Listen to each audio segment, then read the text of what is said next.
There are two extremes when it comes to marriage. People who rush for it and people who delay it forever. These people see marriage as a way to save their relationship, fix themselves through marriage that will cure my fear of abandonment. Forever, I won't feel insecure anymore. My loneliness will go away. Marriage seemed like the answer for a lot of issues. If you see it this way, very, very dangerous. I want to be emotionally mature first, and I want to be financially secured, and I also want to be professionally stable. There's a flaw in it. Although it sounds so logical, that can sound actually quite strange. Marriage requires depth. Of what? I am a psychologist. Even though I'm using the right way, here's where expectation can actually really go wrong. I find myself being the most unforgiving person ever. Wait, that means we can't teach clients these anymore. It may not apply to everyone. Welcome to the Between Us podcast. My name is Kwan Jie. This is Serene. In today's episode, we're going to talk about marriage, but not just the romance and the happily ever after, more of the responsibilities, expectations, and cultural layers that come with it. So let's get to it. Right. So I actually asked my parents before if marriage doesn't guarantee this type of lifetime happiness and also emotional security, then what's the point of getting married? And I remembered my parents, particularly my mom. She tell me that, but still, I think it's still better for you to get married lah, than you being all alone by yourself until you die. This is a big thing with the older generation, right? Like you're gonna die alone. Nobody's gonna take care of you when you're old if you don't get married, if you don't get a partner. And my parents, I will ask them, then why do you get married actually in the first place? They will just answer like something that's very weird. You just need to settle down whenever it's time. The concept of settling down, yeah. Yes. So to me then, it's hard for me to be able to buy into this idea of marriage because I no longer see this marriage as this form of guaranteed or that thing that could safeguard my well-being. Plus, I feel like I may actually be getting into more risk than the benefits that it may actually promise me. Then dating around is the best options arrangement for me. So I've been just dating around, and after years of dating, I find that there's this sense of emptiness. I started to question, actually what am I doing? Because my concept was that, okay, if I happy, then I stay. If I'm no longer happy, then bye, say goodbye to one another. We are cool with that, we can just move on to another relationship, to another person that makes you happier. Oh, but I can tell you that I really feel that endless loop of chasing or hunting for that happiness, it ultimately gives me a sense of emptiness. Keep on dating different people can be very draining and exhausting, to be honest. So I remember that at one point I just sat down and then I asked myself, what is this emptiness about actually? I thought I was doing the right thing. And then I realized there's something that's missing in my life. And that word came into my mind, commitment. Actually very strange, right? Because a lot of people fear commitment. Somehow there's this thing about commitment, like what you mentioned, attracts me at that time. Believe that it gives you a sense of purpose in life. It does ground me when I actually envision myself getting into something that I could commit my life to. Yes. So now I've been married for 3 years. So you chose a commitment and you have been committing for 3 years. Yes. Although we cannot guarantee the outcome because the outcome and our partners, even the changes are not within our control. But the thing is that it's about knowing that myself, now I'm willing to take this. I'm willing to make that choice to commit because I want to build into something that is more meaningful. I think it also, this commitment, whether you should commit or not, at least in my opinion, it depends a lot on yourself and your partner as well. As much as I like the idea of commitment right now, I didn't used to be like that. Growing up, I have always witnessed It's very messy and chaotic marriage between my parents. So all this while until just in recent years, I never thought that I would get married because marriage just seemed like a trap, a prison for me because I witnessed how unhappy they both were and they couldn't get out of it because of societal expectations, because of the children, which they like to use. Like, we can't just walk away from each other. Like, we have to take care of you. Back then, commitment sound like a bad thing to me, really. I think the reason that commitment excites me now has a lot to do with the partner that I'm in a relationship with. Commitment only becomes exciting when you know it's the right person that you want to commit with. Not every commitment is worth it, in my opinion. You may actually commit in a relationship and find out that this is definitely not worth your commitment. I think my partner gave me the confidence that we can actually navigate through differences between us, difficulties in this relationship together. I see that he can resonate with me, and a lot of times when I want to communicate about something, he can understand why we need to communicate about this thing, and he responds very well. And then all these evidence just showed me that this could be a marriage that I want to commit to because this person can commit together with me. We have the same level of emotional maturity, of intelligence. I wish that marriage for people nowadays would be that way. But realistically speaking, I don't think all marriages are like that. And as I see people surrounding me and my families or friends who are getting married for nowadays one, it's actually very strange. I don't quite understand. By right, we get into marriage, it's because our choice, right? That we choose to want to commit ourselves into growing together. Then don't know why when they start talking about marriage, especially after the proposal. Never experienced It's that, actually but very, okay. very sweet, right? But right after that, that's where then a series of things that come that somehow shifted that energy and dynamic. So, for example, for Chinese culture, now that the two individuals decided they want to get married, right? Then they have to go back to inform their parents and families. This concept of marriage is not just about two persons, but two families. Okay. So when things get messy. Very strong. And then have to arrange, okay, when your parents are free, when my parents are free, let's sit down. Oh, they have to meet up. Then let's sit down and then we have to meet up. For what? We have to discuss about our marriage details. I find it quite stressful because it's really like a formal meeting. Two parents sit down together and then discuss. Okay, first, for groom, they need to give dowry to the bride's family. Okay. So then there's a certain amount that you have to mutually agree how much that you are going to give. And then there are lists of things. For example, Wait. Normally, how much is a dowry? You guess? You want to take a guess?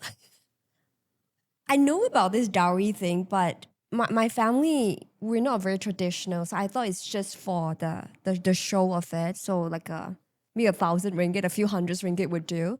Oh, it's like a just easy lah. Yes. kind of thing, right? But do you know that there are actually people who care a lot about it? The couples or the family? It can be both. Okay. Or either one.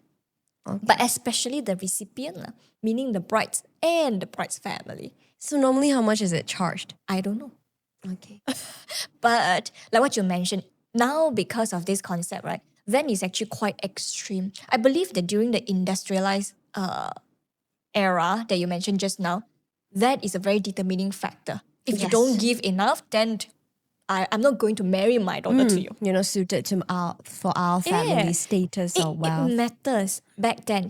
And now, to a certain degree, for some families or people, it still matters. So to give you maybe a rough idea, for you is that maybe few hundred. Okay, that's enough, right? For some people, it can go up to 100K 100K. or even more than that. What if the family is poor? That is the part. If the family is poor, how are they going to give the dowry? And it's not just dowry, that's what we so called in Chinese called 聘金, right? Then they have to give like a full roast pork. So what does the roast pork actually symbolize is it symbolizes virgin. That the bride is a virgin? Yeah. So it's like something good lah. Supposed to actually mean something. Do people actually still say virgin before marriage nowadays? Exactly. That is isn't it very contradictory? Right? Right. Even though you are not. Oh, But to you still have follow to the do it. tradition. You just still follow the procedure, the SOP. Okay. Exactly. And they mind it a lot. Okay, this is just a roast pork. The and then, dowry. Mhm. then you have to give wine.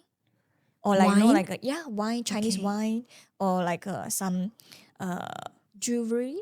Gold jewelry. Oh, like gold, a yeah. Gold different is a one. common one. Bangles, necklace, like a different type. And then different boxes of like fruits and biscuits all together. So all these are from the groom's family to the bride's family. Yes. And not just this, they have to go down to very detailed one. How many you need to give out? Okay, because the seafood, they have to actually go and calculate. Seafood say, the good number is 9 or 12 or 8. So you have to give me like 9 necklaces. So you cannot like give, that. yeah, you cannot give more or less. Cannot, must be zun, that number. Even for the fruits or boxes or things, yes. Feels a bit weird. It's like, because I'm a female, so I will naturally be the bride. If they're paying my family so much, it feels to me like they're buying over me to their family. Right? It feels like we are now sitting down at a table to negotiate for a deal. And Yes. it becomes so transactional. Like an auction. But once you two reach an agreement and like sold. This daughter is sold. Okay, you can have her now. Yes, correct. It gives you that feeling. And then how about the other side? How about the groom and the groom's family? If you were to go through this kind of a procedure, how would that make you feel? I suppose it would be a lot of financial pressure. Ah, Also, I might also think, oh wow, our relationship is so transactional. Like it used to be just about romance between us. We used to be so sweet, but now when we talk about marriage, it became so transactional. oh, I don't know whether it would harm the relationship. yes, you're right. Absolutely. It does actually. I've seen a lot of couples and families relationship. They're just ruined because of this. Because it cause so much pressure, tension, and not just that actually. Because they might at times even plant that seed of bitterness and resentment. So a lot of people may still actually go through the whole thing, get married, but it planted bitterness and resentment in the relationship and marriage already. It's like creating that kind of a situations whereby some people may feel that, you're actually demanding a lot. Or for some situations, it could be either I really feel like being taken advantage or not valued enough. I'm not worthy enough for the things that I'm asked for.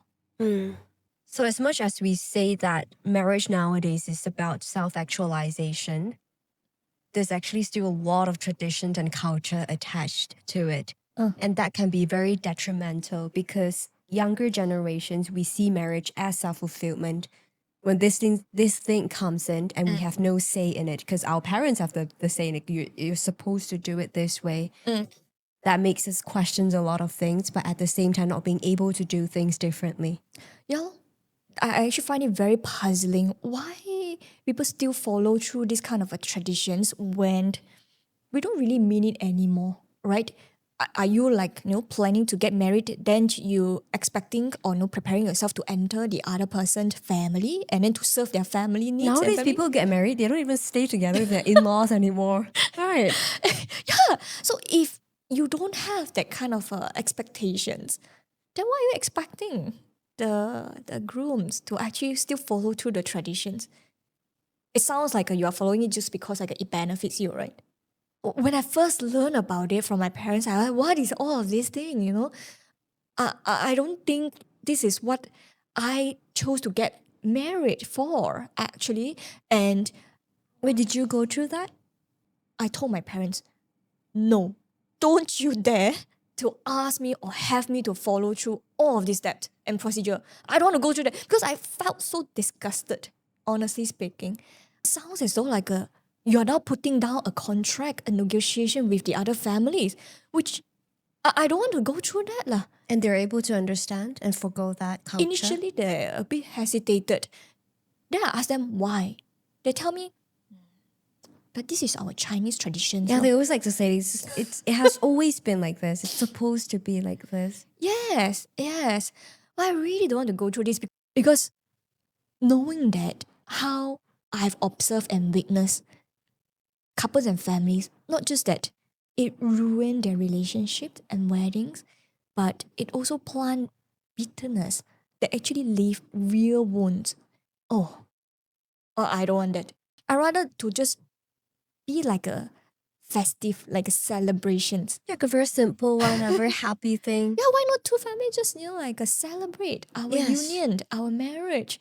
That's it. That is enough. Yeah, that's what we did with my other Right? sister. Which is the one that you mentioned, which is not many families or parents can actually accept that. So I myself, I consider myself as quite privileged and very blessed. Eventually, my parents agreed to that. So I think it's something that we can all ask ourselves, do we actually really want to do that? And what is the purpose behind it?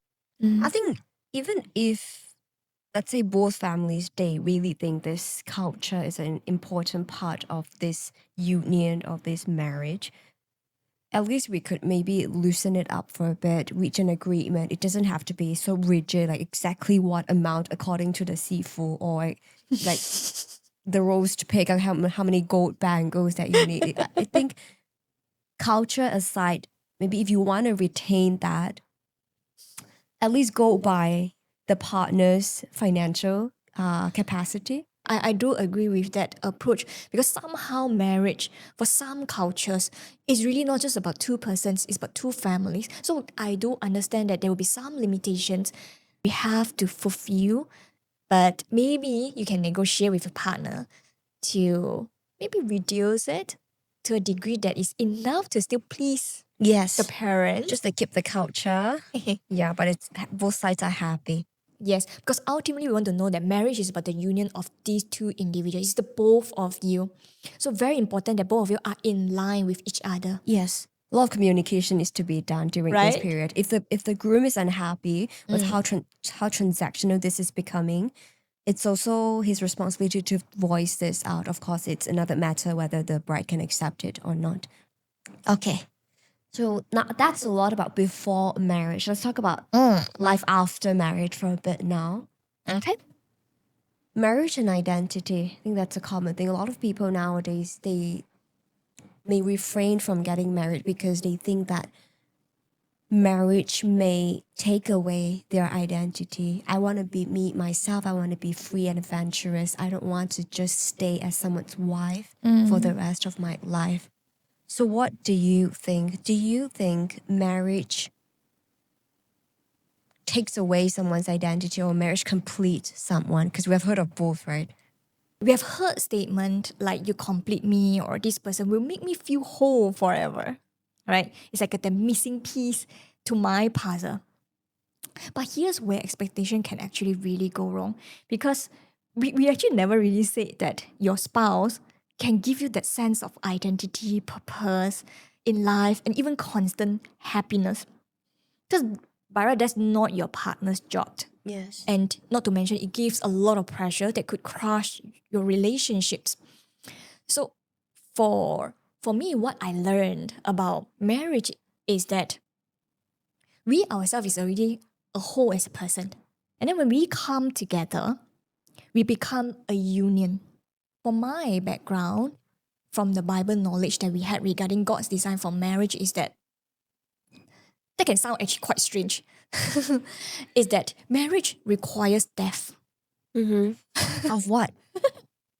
And why it requires death is that part of you really need to die. And that is where a lot of people actually might find that, oh, I'm losing myself. I'm losing my identity because I need to make sacrifices. Give me an example. What needs to die?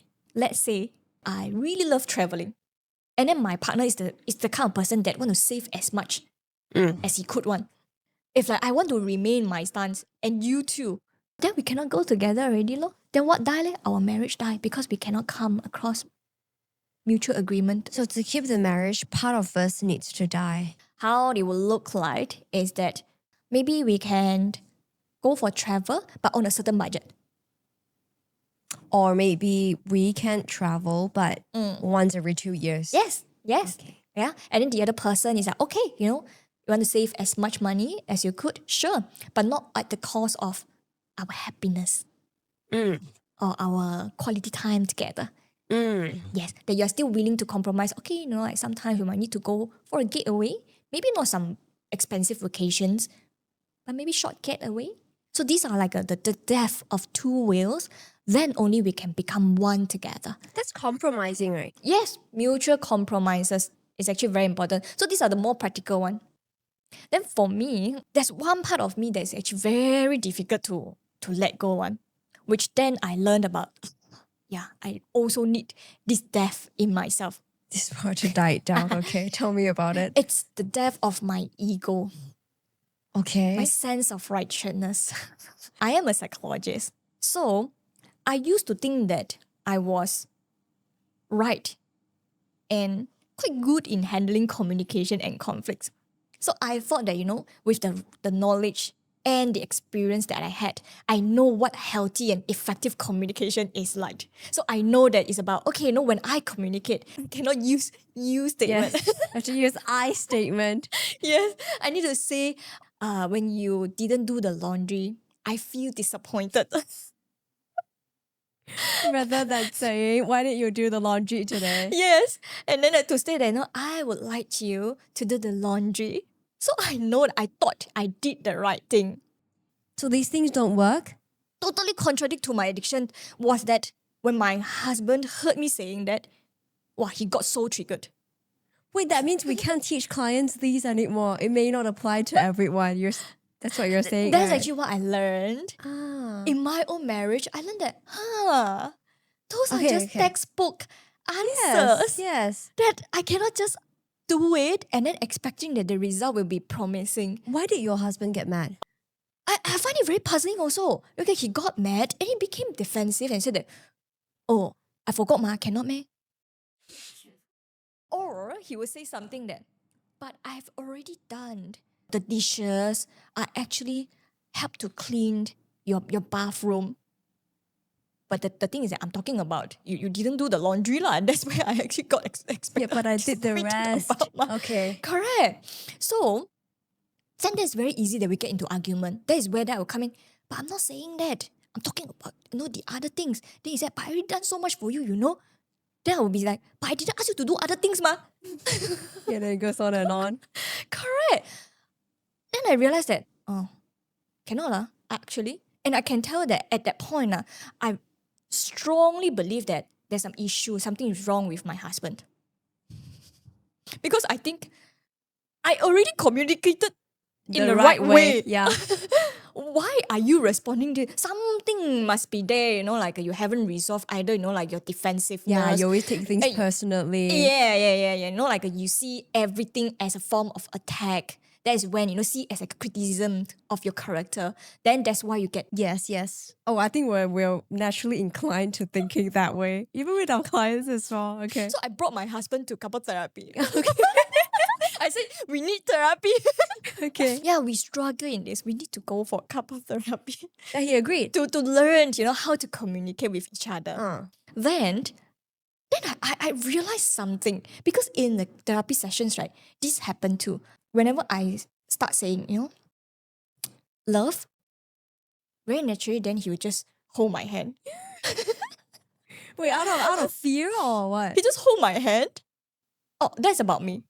When I am talking about something serious, I don't like physical touch.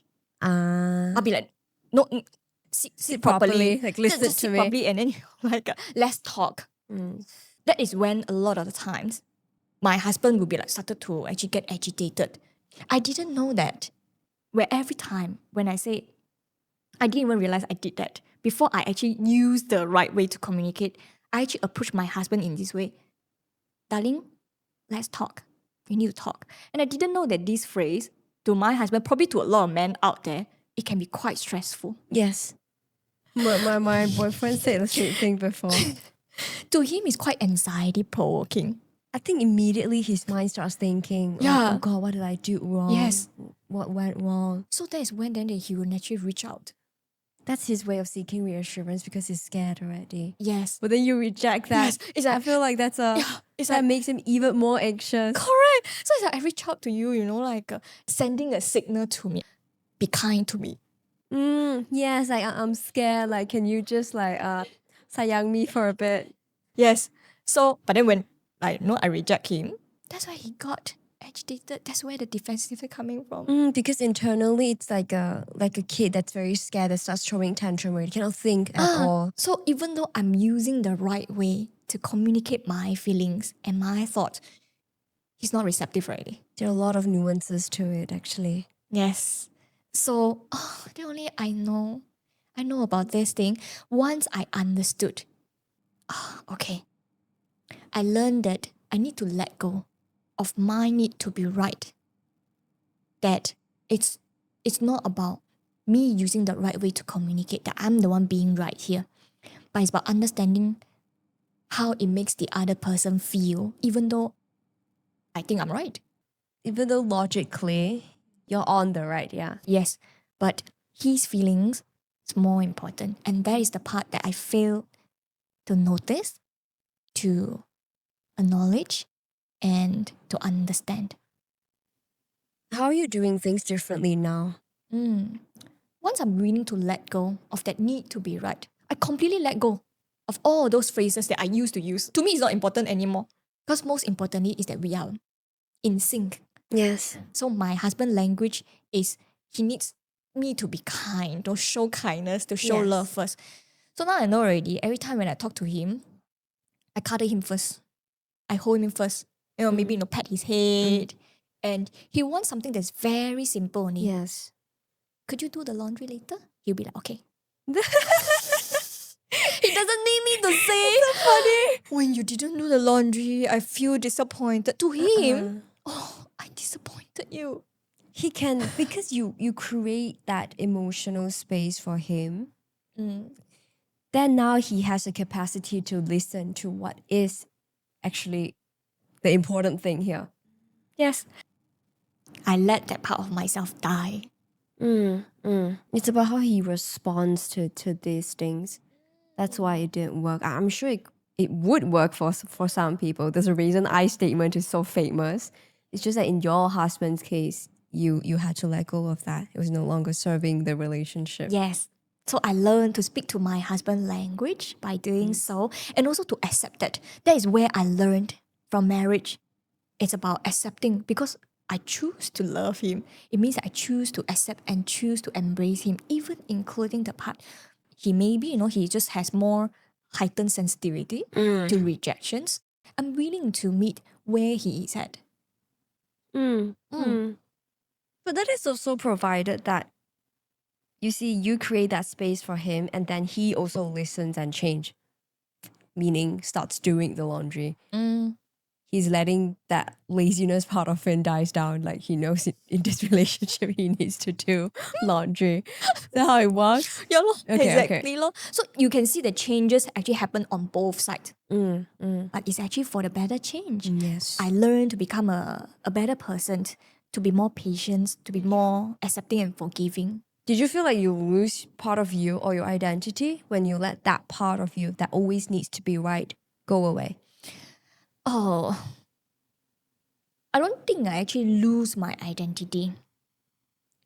But something changed. I'm so grateful that I lost is that rigid concept of being a couple therapist or psychologist, about those concepts, about what is actually effective communications. I let go of that. But does it change my identity? No, because my identity, my goal here is to be a loving person, to love my husband. I don't think I actually changed that. It's just that I'm using a different ways now. Because a lot of time people are quick to say that if I compromise, then I'm losing myself. I shouldn't compromise because I will lose myself. But it's actually not that simple. Like in your case, compromising actually makes you learn more about yourself. It makes you into a version of yourself that you actually like more. Yes. Yes. So why did that happen actually? For some people who actually lose themselves through these compromises and sacrifices that they make. I always think a balance is important in everything. Like even from your sharing just now, it's compromising in both ways. Both of you had to compromise something. And that was the balance that I was talking about. I think for certain people, they come to lose themselves years into marriage or especially after they become a mother. That's another topic. If constantly what you think about in the marriage is how do I suppress my needs so that I can please my partner? How do I make sure my partner is okay with this, is okay with that? You let go of your boundaries all the time, then I think there is a risk to losing yourself. There are two extremes when it comes to marriage. People who rush for it and people who delay it forever. What's going on internally with these people on both extremes? Okay. I actually quite fascinated by people who rush into it. Actually, why? Could be because of the idea of marriage that we were talking about. They thought it's a K-drama romantic thing that will be they will feel a lot of goodness and happiness from this marriage. Of course they will want to jump into it if all they have been fed about marriage is good things. So it's more about the idealized versions, like the fantasy. For some people. Yeah. Anything else? I've heard this a lot of times with clients. They got married despite knowing that there are a lot of issues between them. Because for some reason, there's always this mindset once we get married, he or she will become mature enough to know to know how to communicate with me. He or she will change once we get married. These people see marriage as a way to save their relationship, which a lot of times I think is very, very dangerous. They think marriage is this magical thing. He doesn't really have a sense of responsibility. He doesn't really like to stay at home. But it's okay. Once we get married, he will know that he needs to stay at home. Once we have a child, he will know that he needs to stay home. If he doesn't have this sense of responsibility now, I mean, I'm not saying that it's impossible that he will have after marriage. I do think people want to grow after they step into marriage, but I doubt that they will suddenly have all these reflections and insights and decide that, now this is the person that I have to become since I'm in a marriage. Yeah, totally makes sense. I understand where they're coming from because you being a single, you can go wherever you want. Yes. Yes. However late you want, it's fine. There's no consequences. But then once you have a family, there is a consequences, and they believe that these consequences will Can tie them down. make Yes. them wake up. You can't do Yes. this anymore. It might work for a short period of time, but Yes. we all know that change doesn't happen like such a drastic change. We human, we don't change in that way. Yes, yes. It will be a very superficial change. It could be because this person, he or she knows that the partner is expecting this.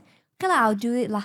But there's also a limit to how much I can fake myself, put a facade on myself. Eventually, I'm going to return to who I am originally. It's based on the fear of the consequences. Lor. I don't want to deal with the Yes, consequences, so I better do it. And then one day you just can't hold it in anymore. Then you go back to as usual and you don't care anymore because it was so exhausting for you. I would say ask yourself this question before you get married. Why am I getting married? Is it because really you two think that both of you are ready for this commitment? If somehow the answer lands on because I want him to change, that's probably not the right motivation to get married. And not just that, So wanting to fix a relationship is one thing. It's also very, very common for people to want to fix themselves through marriage. A lot of people, they crave stability and certainty, probably because of their upbringing. They want a family and they have this insecurity or fear of abandonment. They think that once they get married, it's a certainty that will cure my fear of abandonment. Forever, I won't feel insecure anymore because I know there's this person in this contract with me right now. Yeah, absolutely. It's true. Correct. Or fear of loneliness, right? Yes, yes. Like once I have this person in this marriage with me, I will forever have a company. My loneliness will go away. Yeah, that I'm no longer depressed. Yes, that is also dangerous. Like what you said just now, then you're placing your happiness, your emotional well-being completely on your partner.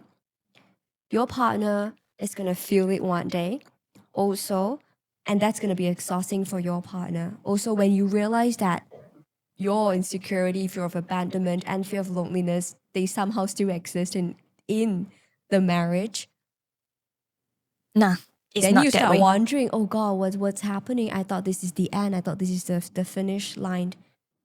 Another one that popped into my mind was, which is that I believe is very common to a lot of people. Getting married means that I'm worthy. I know I'm that the- feeling. I'm- Especially for girls, isn't it? For Yes. ladies, I know, I For really some reason, hate this. yes. It's like somehow I'm having this kind of concept that say that, if you're approaching your 30s, for this. Yes, which is why there's a lot of shame to people who don't get married as they enter their 30s to 40s. Exactly. As if they are the unwanted population, The leftover. Yes. But can you imagine if I go about my life with this mindset as I'm nearing my 30s, then there's this pressure, oh no, people are going to see me as the unwanted one. People are going to see me as the unlovable one. I need to get married to prove to other people that, see, I'm worthy. I'm wanted. Like someone wants me. That is also dangerous, right? It's like you're using marriage as an external validation because sense of self-worth is supposed to come from within, right? Not from the validation that you get from marriage or from people that approve of your marriage. Now it makes sense, actually, when you list out all these different reasons why people rush into marriage. Like marriage seemed like the answer for a lot of issues. But if you see it this way, that marriage is an answer for something, that is wrong already. Yes. And on the other side, I am the completely opposite. You delay.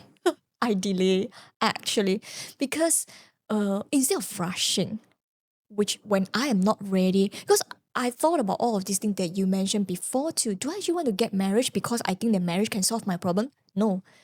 To me, growing up with this within the psychology field, I learned that all of these things are my responsibilities that I need to take care of. If I have insecurity, if I have unresolved childhood wound, then I need to get it fixed myself. I cannot depend on my spouse. So that's why then I think that, okay, I need to invest time and energy on myself first. So I was really spending a lot of time, very invested in self-development. I want to improve myself from multiple levels. I want to be emotionally matured first, and I want to be financially secured, and I also want to be professionally stable. I'm thinking that if You want a lot of things. because I'm thinking if I have all of these things first, it helps me to reduce the problems that I may face when I get into marriage. I really thought that way Makes sense as well. because seeing so many marriages failed. So then I took it. I took it as that, and I tell you, I realized then there's a flaw in it. Although it sounds so logical, I realized that I treated my own marriage like a capstone. Capstone meaning that I have all of these things built up already. Accomplishments, achievements, growth, Yes. and marriage. Yes. Then it's about time to find someone who compliment me around the same level. Then we can be good together. That's my mentality at that time. It's a very safe way to approach marriage. It's like I try to be perfect first so that there will be less issues in the future. Absolutely. It's like a calculated risk. Yes. that is why people delay it. I think this is actually also very common, to be honest. Yeah. Because I'm not ready, ma. That's the part that I'm not ready yet. So Yes. I better, get everything together first before I enter marriage. Especially with getting it together financially. That's the most common reason that we think people give us, right, when we ask, like, why do you delay marriage? Like, if I don't have money, how do I get married? Getting married itself is expensive. If not, how do we buy a house and stay together? And how do we give birth to a Yeah, then we child? get into arguments. Oh, no, the arguments, they really to unresolved conflicts. Then our marriage may not be able to survive. So I think a lot from this perspective. However, guess what? It's not as what I thought, actually. When I go into marriage with this mentality, wow, I find myself being the most unforgiving person ever. Because when I noticed that my partner is not up to my expectations. So, for example, the communication issue just now, I was thinking that, isn't it something that, maybe you want to figure out yourself? That you should have worked on before you enter marriage. Yes, to learn, how to navigate conflicts, resolve a conflict, how to communicate effectively, especially within an intimate relationship. Then I got really disappointed at my partner when he fails to measure up to my expectations. I was thinking, oh, my goodness, I spent years of carefully crafting my identity. How dare you? Because like you ruined it. Because communication works this way, ma.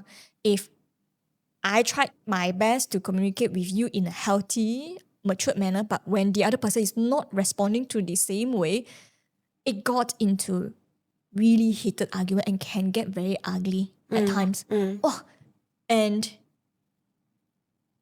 I even hate myself, the version of myself that I became.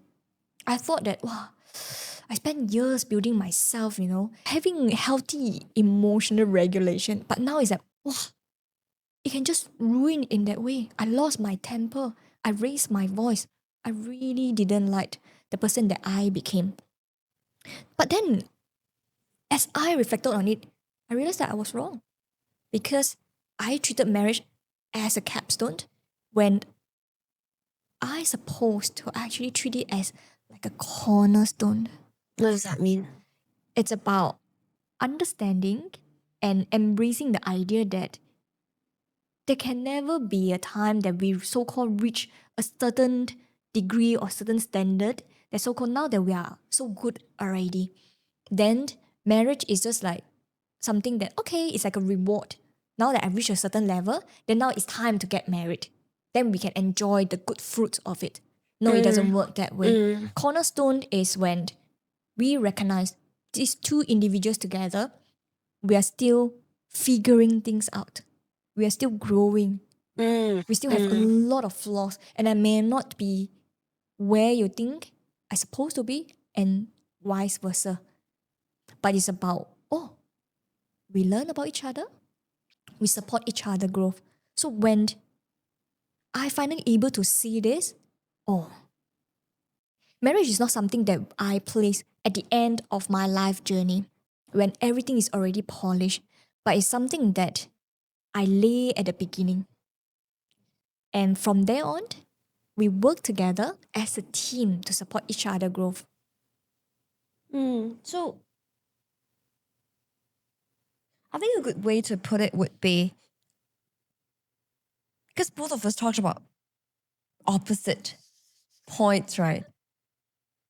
To put it simply, do you think this would make sense? You cannot go into a marriage expecting that your partner can fix you, can make you feel your worth, can make you see yourself, can fix a relationship, can fix all the issues in the relationship. You cannot expect that. But at the same time, you don't have to be perfect in order to enter marriage. In my opinion, even having an awareness towards that I struggle with my sense of worth sometimes, but I don't expect my partner to help me feel good about myself all the time. And acknowledging that I have this imperfection still, I need to still work on this on my own. then you're good to go. Right. Okay. Yes. It's not like so idealized. Yes. I see. All right. So now, wow, we talk a lot about marriage today. We are like really trying to peel the layers of onion to really look through, because I think our intention here is not to scare people away from marriage, but we are trying to paint a more realistic and balanced perspective about marriage, so that ultimately you can make a decision for your own self, whether you want to Yes. choose to go into this path or not. And also, I'm sure our opinions today, they're still actually very, very limited because we're both females as a start. We're both Chinese. And she's a Christian, and I'm sure there are other ways to look at marriage in different culture and different religions. And feel free to let us know if you see it in an entirely different perspective than us. Oh, Because there's yeah. simply no right and wrong.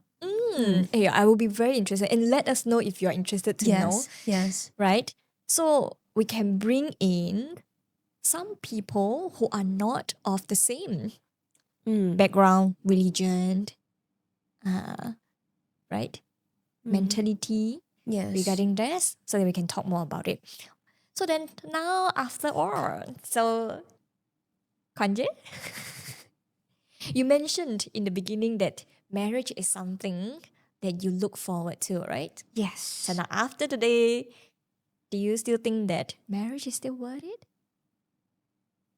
Oh, definitely. Like I feel I have a deeper understanding of marriage after talking to you today. And that makes me even more excited because now I know how challenging it can be. But what excites me is that I just feel that both my partner and I are ready for these challenges, that we can catch these challenges and handle them well together. There's how much, I think, trust Yes. that I have in this person that I'm in a relationship with. Yes. Readiness is the key. You don't really have to have everything on the plate. I think he's the delaying one now because which I understand as well because of the financial pressure. But who say you need a lot of money to get married? He says so. Right. You can start It's small. so common, for us to think that way. Like you need a lot of money to get married. Why? You know. I don't know. Maybe when they think of marriage, they think of like an expensive ring or a big ceremony, buying a house together. But really, like we can get an affordable ring. We don't have to invite a lot of people to our wedding ceremonies. I don't care about dowry at all. Yeah. And we can rent a place. Yes. Yes. And those are actually, I must say, the non-essentials to the marriage. Exactly. Yes. So I don't think there's a problem. Actually, now getting married is very cheap only. If you want to look for the essential and the 15 basic. ringgit, right, for the registration? 30. 30, okay. You get registered is like 30 ringgit Okay. at the account. That's very affordable. Yeah. Yes. Yes. All the challenges and difficulties that you mentioned just now, especially with both of you, the conflict, the difficulty in communicating, were they there before marriage? Oh, that's a very good question. People might want to know, right? Can I iron this out? Did you notice it? Not really. I see. Although there's some hints there, some signs that you can pick up, but it wasn't as obvious that you would think that wow, this can be Become a problem. such a problem and a repeating problem. It's because when you are dating, right, it's actually very easy. That's where the convenience comes in. Because whenever we are in conflict, it's very easy for us to say, okay, let's take some space. Let's go home first. Let's think about it, calm down first, and not contacting each other for maybe 3 days. Then only we come back. But in marriage, when you are staying together, how can this happen? Yeah. I guess it's a good lesson to all of you out there as well, that you can never be fully ready for marriage, because you can think that, oh, both of our relationships are very stable already. We've already communicated everything, but new things will pop up in marriage. But that is not a scary thing. That just means that it's normal. Both of you will have something to work on after you enter marriage. Yes, I will really say that take courage. Courage and the trust in yourself that you'll be able to overcome this. Because with this situation, although some of you might find that, even I myself felt that too, it's like a trap, you know. When I don't have the will, then I feel like a trap lah. But when I see it as like, no, you know, it's my coming from my will, then it's about the intentions of going through this as an opportunity to really overcome something that I may not be able to actually face it when I was not married. I really find myself learning and growing into something that otherwise I would have never learned, Would have never been possible without marriage. never been possible. Okay. Thanks for listening to us today. We'll see you in the next episode. Hope you enjoyed. See ya!